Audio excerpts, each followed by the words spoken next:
To be completely frank, I think the most pressing environmental issue is a total spiritual issue with our political and economic system. And it's really interesting to bring those three big words into conversation with each other because spirituality times politics and economics doesn't necessarily make a lot of intuitive sense. In fact, maybe that's a red flag. But I don't necessarily foresee us solving any large environmental issues unless we attempt to heal the deep spiritual wound that is the American identity. And that's a huge conversation. And I don't have any answers at all. I have more questions. But I think the reason I get really passionate about teaching for someone like WRFI or in those environments is that it allows me to show up as a more full human.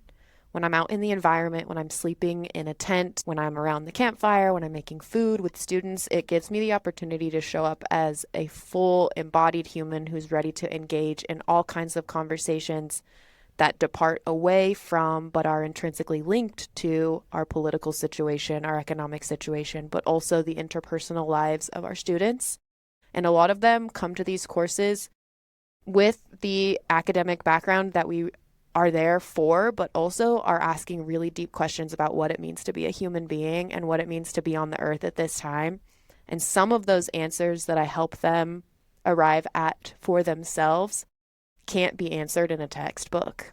They're answered in the sunrise. They're answered in communion with each other, and sometimes with more questions.